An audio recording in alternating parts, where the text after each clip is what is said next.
Ticket नहीं दे पाई 2023 में।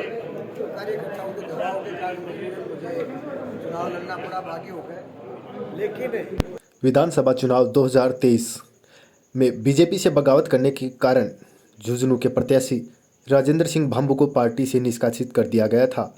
महज 3 महीने के बाद ही पार्टी में वापसी हुई राजेंद्र भांबू की।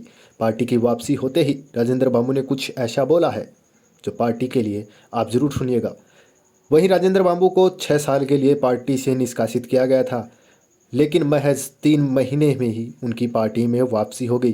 पार्टी और मोदी जी के लिए क्या कुछ बोला है वो तो आगे वीडियो में हम आपको ज़रूर दिखाएंगे।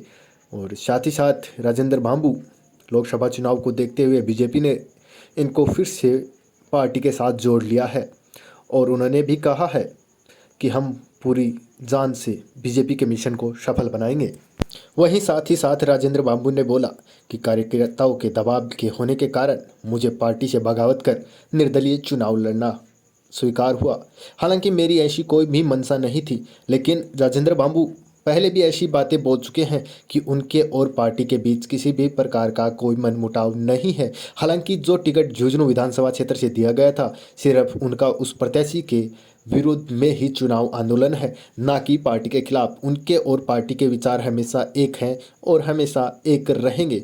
वह हमेशा से ही पार्टी के साथ रहे हैं, पार्टी की विचारधारा से उनके विचार मिलते रहे हैं। उन्होंने कभी भी नहीं नकारा है कि पार्टी ने उन्हें 6 साल के लिए निष्कासित कर दिया है, लेकिन उन्होंने हमेशा ही पार्टी का वादा निभाया है। पार्टी ने बड़ी जल्दी आपसे संपर्क किया, आपके पास वोट बैंक क्या वजह रही जिसकी वजह से पार्टी ने फिर से आपसे संपर्क साध लिया लोकसभा चुनाव से? पार्टी का तो मेरे प्रति हमेशा ही स्नेह रहा है और मैं बहुत पार्टी का एक समर्पित कार्यकर्ता रहा हूँ काफ़ी सालों से।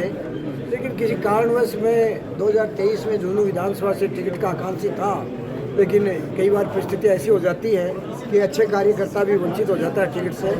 बाद में कार्यकर्ताओं के दबाव के कारण उनको बाहुता की वजह से मुझे भी मजबूरन चुनाव में आना पड़ा और बाध्य होकर मैंने चुनाव लड़ा।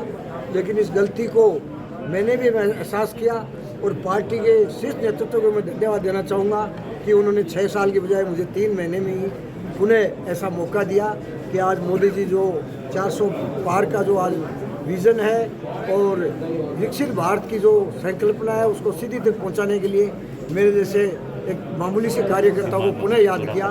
इसके लिए मैं शीर्ष नेतृत्व का बहुत आभारी हूं। और मैं अभी विशेष रूप से राजस्थान का जो मंत्र है कि अब की बार फिर से 25 पार या 25 सीट पे विजयी होना है, इस लोकतंत्र के जो सबसे बड़ा पर्व है इसमें मैं भी साक्षी बनूंगा। मुझे बड़ा गर्व हो रहा है कि पार्टी ने मुझे इस लायक समझा और मैं भविष्य में पूर्व की तरह बड़ा समर्पित कार्यकर्ता बनकर पार्टी के लिए हमेशा कार्य करता पहले की तरह कोई गलतियाँ तो नहीं होंगी भविष्य में पार्टी छोड़ने के बाद बगावत?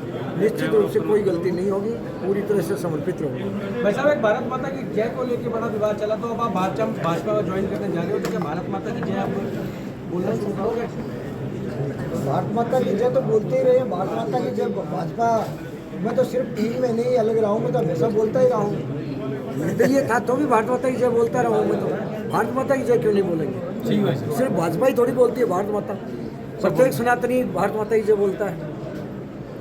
बीजेपी का कार्यकर्ता था, सिर्फ विशेष परिस्थिति में सिर्फ 3 महीने के लिए मैं भारतीय जनता पार्टी से अलग रहा। मैं आज अपने आप को बड़ा गौरवान्वित महसूस कर रहा हूँ कि विश्व की सबसे बड़ी पार्टी का मैं पुनः एक सक्रिय कार्यकर्ता के लिए मुझे पार्टी के शीर्ष नेतृत्व ने स्वीकृति प्रदान की है।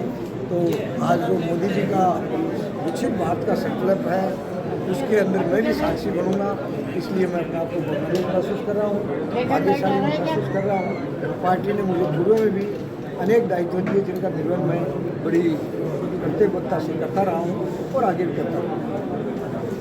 टिकट नहीं दे पाई 2023 में। कार्यकर्ताओं के दबाव के कारण मुझे चुनाव लड़ना पड़ा, बागी हो गए। लेकिन मैं पार्टी की रीति नीतियों में पहले भी बहुत समर्पित था और आगे भी मेरा मोदी जी का जो विजन है और जो संकल्प मोदी जी का है विकसित भारत का, उसके प्रति बड़ी आस्था थी मुझे। और आज मैं शीर्ष नेतृत्व को बड़ा बधाई देता हूँ और साधुवाद देता हूँ कि मेरे जैसे एक समर्पित कार्यकर्ता को पुनः पार्टी में बुलावा आया है और मैं इस संकल्प में मैं भी जो 18वें चुनाव की जो आहुति चल रही है, मोदी जी अब की बार तीसरी बार और 400 पार, इस जो बड़ा महापर्व है इसमें मैं भी साक्षी बनूं तो मुझे बड़ा बहुत अच्छा महसूस हो रहा है।